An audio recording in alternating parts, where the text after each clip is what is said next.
ఇదొక విచిత్రమైన స్కూల్. ఇందులో బాగా అల్లరి చేసే పిల్లలు పడేస్తారు. అలాగే వీళ్ళకందరికీ ఒకటే హెయిర్ స్టైల్ ఉంటుంది. వీళ్ళ నవ్వు కూడా చాలా విచిత్రంగా ఉంటుంది. ఈ అమ్మాయిని కూడా బాగా అల్లరి చేస్తుందని ఈ స్కూల్‌లో పడేస్తారు. ఈ స్కూల్‌లో చాలా రెగ్యులేషన్స్ ఉంటాయి. అందరూ కూడా 5 గంటలకే లెగుస్తారు. మ్యూజిక్ అస్సలు వాడకూడదు. అలాగే ఇక్కడ రూల్స్ అండ్ రెగ్యులేషన్స్ చాలా స్ట్రిక్ట్‌గా ఉంటాయి అని చెప్తారు. ఈ అమ్మాయి వచ్చి రాగానే హెయిర్ కట్ చేయడానికి ప్రారంభిస్తారు. అంతా హెయిర్ మెజర్‌మెంట్స్ తీసుకుంటారు. అలాగే నీ వయసు ఎంత అని కూడా అడుగుతారు. ఆ అమ్మాయికి అస్సలు అర్థం కాదు ఎందుకిలా చేస్తున్నారని.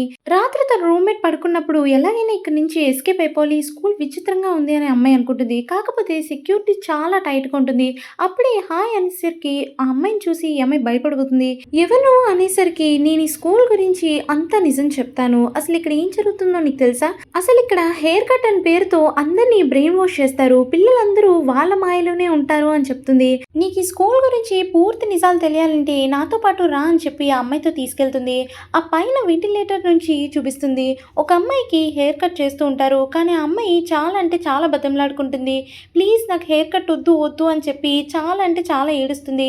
కానీ వాళ్ళు అస్సలు వినకుండా ఏదో మిషన్ పెట్టి ఆన్ చేసేస్తారు.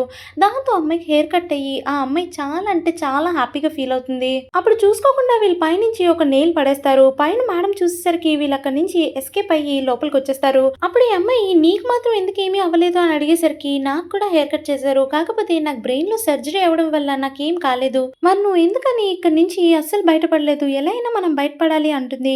లేదు నా చెల్లి కూడా ఇక్కడే ఉంది. ఎలా అయినా సరే తనని బ్రెయిన్ వాష్ నుంచి బయటపడేయాలి.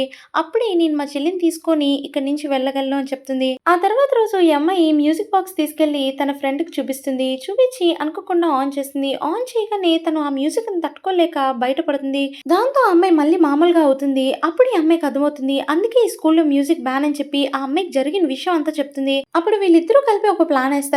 ఈ అమ్మాయి ప్రిన్సిపల్ రూమ్ కి వెళ్ళి నేనంతా నిన్న జరిగింది చూసేసాను. అలాగే మీరంతా దొరికిపోయారు. మీరు బ్రెయిన్ వాష్ చేస్తున్నారు కదా అని చెప్పి అంటుంది. అప్పుడు ఈ ప్రిన్సిపల్ కి చాలా అంటే చాలా కోపం వచ్చి ఈ అమ్మాయిని స్కూల్ నుంచి గెంటేద్దాం అనుకుంటుంది. కానీ ఈ అమ్మాయి కింద నుంచి సిగ్నల్ ఇవ్వగానే పైన తన ఫ్రెండ్ ఏమో మ్యూజిక్ బాక్స్ తీసుకెళ్లి స్పీకర్ లో పెట్టేస్తుంది. స్పీకర్ లో పెట్టడంతో స్కూల్ అంతా కూడా గట్టిగా స్పీకర్స్ లో వినిపిస్తుంది మ్యూజిక్.